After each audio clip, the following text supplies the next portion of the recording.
दिल्ली की सर्द रात थी और प्रिया की आंखों में एक अजीब सी चमक थी। कुछ अधूरापन, कुछ उम्मीद।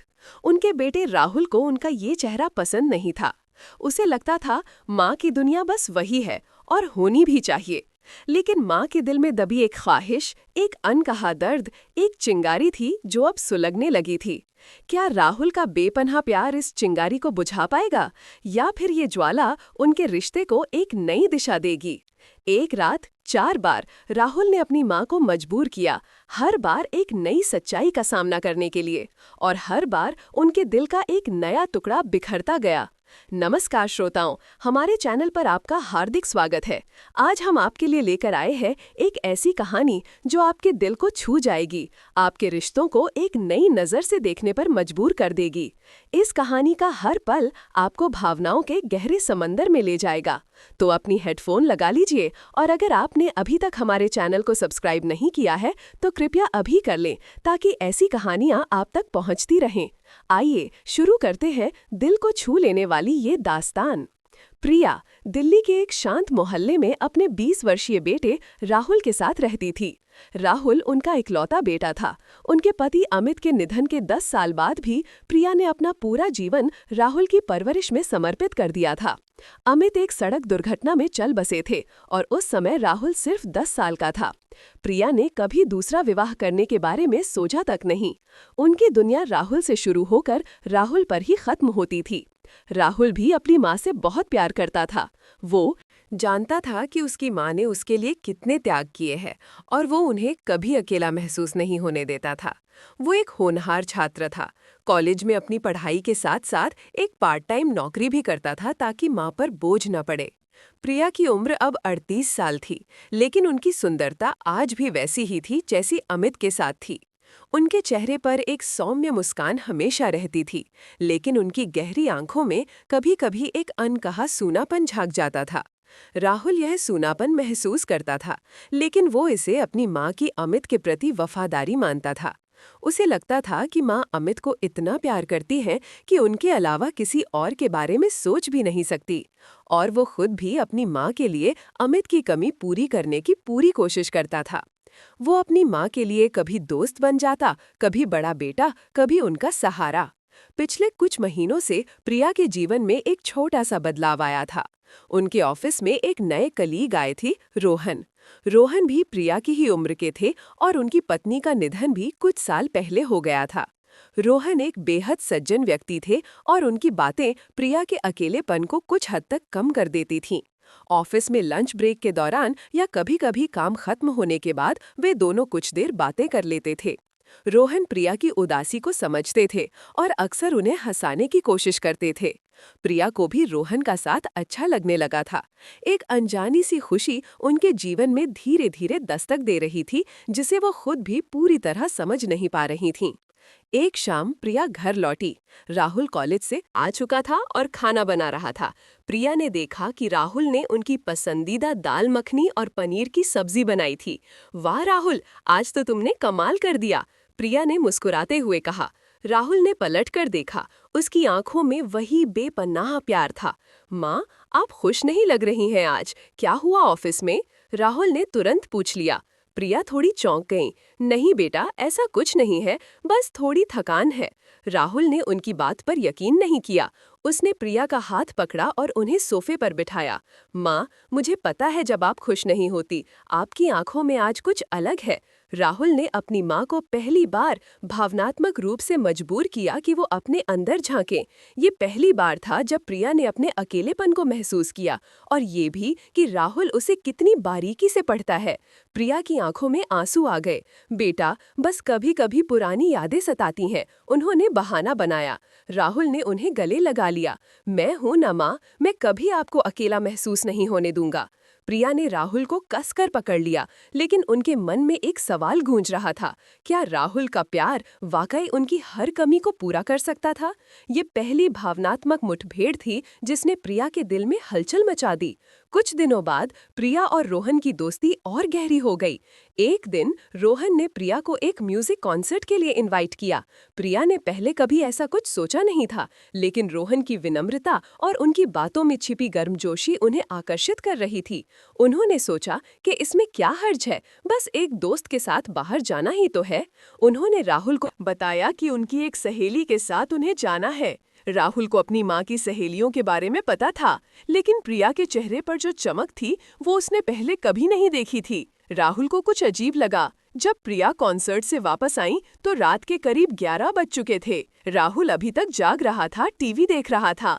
प्रिया ने सोचा कि वो सो गया होगा। राहुल, तुम अभी तक सोए नहीं? प्रिया ने पूछा। राहुल ने टीवी बंद किया और प्रिया की तरफ मुड़ा। माँ, आप कहाँ गई थी? इतनी देर क्यों हो गई? उसकी आवाज में हल्का सा गुस्सा और चिंता थी। प्रिया ने बताया कि उन्हें देर हो गई क्योंकि कॉन्सर्ट खत्म होने में समय लग गया। राहुल ने सीधा सवाल किया, माँ, क्या आपको लगता है कि हमें अब किसी और की जरूरत है? उसकी आंखों में एक अजीब सी चमक थी, जैसे वो प्रिया के दिल की गहराई में झांक रहा हो। ये दूसरी बार था जब राहुल ने प्रिया को भावनात्मक रूप से मजबूर किया। प्रिया को लगा जैसे किसी ने उनके सबसे गहरे राज को बेपर्दा कर दिया हो। उन्हें लगा कि राहुल ने रोहन के बारे में अनुमान लगा लिया है। राहुल, तुम क्या कह रहे हो? हम दोनों एक दूसरे के लिए काफी हैं, प्रिया ने हड़बड़ा कर कहा। राहुल अपनी कुर्सी से उठा और प्रिया के सामने आकर खड़ा हो गया। माँ, मुझे पता है आप खुश नहीं हैं। मैं देखता हूँ आपकी आंखों में, आपकी मुस्कान में। क्या मैं आपकी खुशी के लिए काफी नहीं हूँ? राहुल की आवाज में दर्द था और ये दर्द प्रिया के दिल में सीधे उतर गया। प्रिया को लगा जैसे कोई उन्हें अपने ही बेटे के सामने अपराधी ठहरा रहा हो।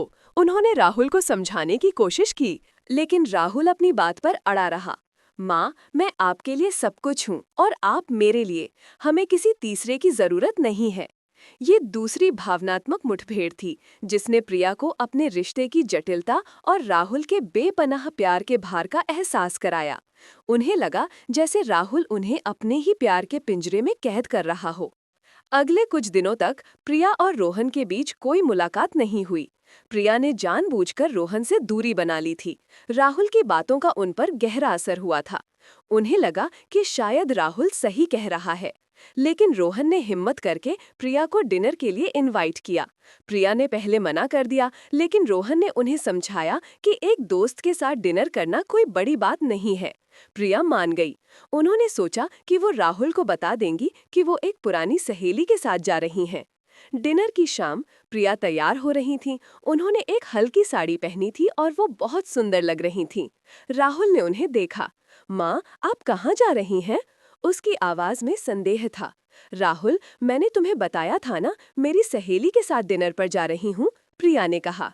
राहुल अचानक अपने पेट में दर्द का बहाना बनाने लगा। माँ, मुझे पेट में बहुत दर्द हो रहा है, मुझे लगता है मुझे उल्टी आने वाली है। राहुल ने अपना पेट पकड़ लिया और जमीन पर बैठ गया। प्रिया घबरा गई। उन्होंने तुरंत रोहन को मैसेज किया कि वो नहीं आ पाएंगी। राहुल ने प्रिया को तीसरी बार भावनात्मक रूप से मजबूर किया। प्रिया ने रोहन को मना कर दिया और राहुल के पास बैठ गईं। बेटा, क्या हुआ? चलो डॉक्टर के पास चलते हैं। राहुल ने सिर हिलाया। नहीं माँ, बस आप मेरे पास बैठो, मुझे आपकी जरूरत है, बस आप ही हो मेरे पास। राहुल ने अपनी माँ का हाथ पकड़ लिया। प्रिया वहीं बैठ गईं। उनके मन में एक अजीब सी उलझन थी। वो जानती थीं कि राहुल नाटक कर रहा है, लेकिन वो कुछ कह भी नहीं सकती थीं। उन्हें लगा कि राहुल उनके जीवन पर अपना पूरा अधिकार जमाना चाहता है। ये तीसरी भावनात्मक मुठभेड़ थी जिसने प्रिया को अपने बेटे के प्यार में छिपी स्वार्थपरता और अपने अकेलेपन के साथ समझौता करने की मजबूरी का एहसास कराया। उनके दिल में एक टीस उठी। क्या उन्हें अपनी खुशी का अधिकार नहीं था? कई हफ्तों तक प्रिया ने रोहन से दूरी बनाए रखी। रोहन ने भी प्रिया की स्थिति को समझा और उन्हें परेशान नहीं किया, लेकिन प्रिया के अंदर एक खालीपन बढ़ता जा रहा था। उन्हें लगा कि वो अपने ही बेटे के प्यार में घुट रही हैं। एक दिन प्रिया अपने कमरे में बैठी एक पुरानी फोटो देख रही थीं। ये अमित और उनकी शादी की फोटो थी। उनकी आंखों में आंसू थे। राहुल ने अपने कमरे से बाहर आकर उन्हें देखा। उसने तुरंत समझ लिया कि माँ उदास हैं। वो प्रिया के पास आया और उनके कंधे पर हाथ रखा। माँ, आप खुश क्यों नहीं रहती? मैं सब कुछ करता हूँ आपके लिए। क्या मेरा प्यार आपके लिए काफी नहीं है? राहुल ने उदास होकर पूछा। प्रिया ने फोटो नीचे रखी और राहुल की तरफ देखा। उनकी आंखों में दर्द था, गुस्सा था और एक अजीब सी हताशा थी। राहुल, तुम क्या समझते हो? तुम्हें लगता है कि प्यार सिर्फ देना और लेना होता है? तुम्हें लगता है कि तुम मेरे पति की जगह ले सकते हो, या मेरे दोस्त की, या मेरे अपने होने की? प्रिया की आवाज तेज हो गई।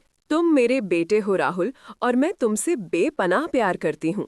लेकिन एक माँ की जिंदगी सिर्फ उसका बेटा नहीं होती, उसका अपना एक अस्तित्व भी होता है, अपनी पहचान होती है, अपनी ख्वाहिशें होती हैं।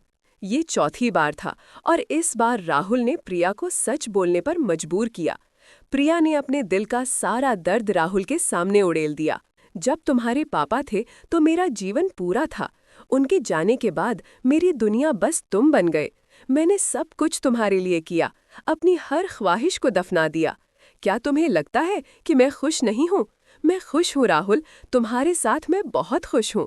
लेकिन कभी कभी मुझे भी लगता है कि मुझे किसी ऐसे साथी की ज़रूरत है जो मेरा हाथ पकड़े, जिससे मैं अपनी बातें शेयर कर सकूं, जो मुझे समझे, जिसे मैं सिर्फ एक माँ बनकर नहीं बल्कि एक महिला बनकर प्यार कर सकूं। प्रिया रो पड़ी। तुमने मुझे सिखाया क्या होता है राहुल, तुमने मुझे जीना सिखाया, लेकिन अब तुम ही मुझे सिखा रहे हो कि प्यार में कितना दर्द होता है। प्रिया की ये बात सुनकर राहुल स्तब्ध रह गया। उसे लगा जैसे उसके कान सुन्न हो गए हों। उसने कभी सोचा भी नहीं था कि उसकी माँ के दिल में इतना दर्द छिपा है। उसे लगा जैसे किसी ने उसके दिल पर सीधा वार किया हो। माँ! राहुल की आवाज में दर्द था। ये वो दिल तोड़ देने वाला पल था जब राहुल को एहसास हुआ कि उसका प्यार, जो उसे लगता था कि उसकी माँ के लिए सब कुछ है, वो दरअसल उनकी आज़ादी का दुश्मन बन गया था। उसे लगा जैसे उसने अपनी माँ को अपने ही प्यार के पिंजरे में कैद कर लिया था। राहुल की आंखों से आंसू बहने लगे। वो प्रिया के सामने घुटनों के बल बैठ गया। माँ, मुझे माफ़ कर दीजिए, मैंने कभी ऐसा सोचा भी नहीं था। मुझे लगा कि मैं आपको खुश रख सकता हूँ, मुझे लगा कि मैं आपके लिए काफ़ी हूँ। राहुल फूट फूट कर रोने लगा। प्रिया ने राहुल को उठाया और उसे गले से लगा लिया। नहीं बेटा, तुम मेरे लिए काफ़ी हो, तुम मेरा जीवन हो, लेकिन हर इंसान की अपनी एक अलग पहचान होती है।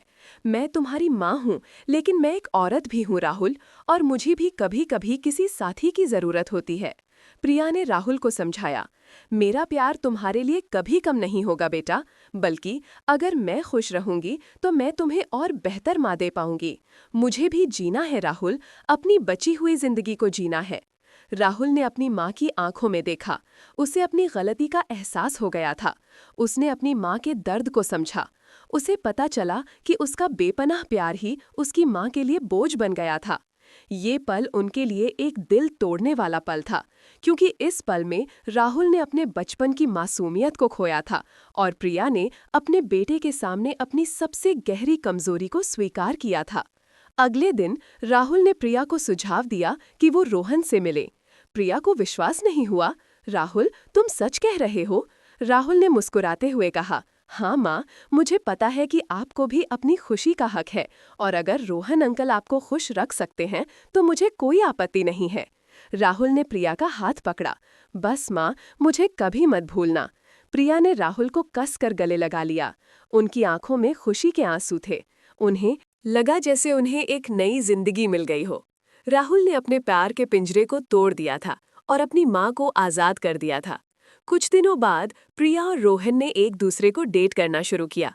राहुल ने उन्हें पूरा सपोर्ट दिया। उसने देखा कि उसकी माँ फिर से मुस्कुराने लगी हैं। उनकी आंखों में वो पुरानी चमक लौट आई है। राहुल को भी खुशी महसूस हुई। उसने सीखा कि प्यार सिर्फ पाना नहीं बल्कि देना भी होता है, और कभी-कभी अपनों की खुशी के लिए अपने स्वार्थ को त्यागना भी पड़ता है। प्रिया और राहुल का रिश्ता अब और भी गहरा हो गया था। ये रिश्ता प्यार, समझ और त्याग का था। वो मधुर रिश्ता अब और भी मजबूत हो गया था, क्योंकि उसमें अब एक नई समझ और एक नई आज़ादी जुड़ गई थी। दोस्तों, ये थी राहुल और प्रिया की कहानी, एक माँ बेटे के अनोखे रिश्ते की दास्तान, जहाँ प्यार ने कभी बंधन बनाया तो कभी आज़ादी दी। उम्मीद है ये कहानी आपके दिल को छू गई होगी और आपको रिश्तों की एक नई परिभाषा सिखाई होगी। अगर आपको ये कहानी पसंद आई तो कृपया इसे लाइक करें, इस पर कमेंट करें और अपने दोस्तों और परिवार के साथ शेयर करना ना भूलें। और हाँ, हमारे चैनल को सब्सक्राइब करना बिल्कुल ना भूलें, ताकि हम आपके लिए ऐसी ही और भी दिल छू लेने वाली कहानियाँ लाते रहें। जल्द मिलेंगे एक नई कहानी के साथ। तब तक के लिए अपना ध्यान रखें और अपनों से प्यार करते रहें।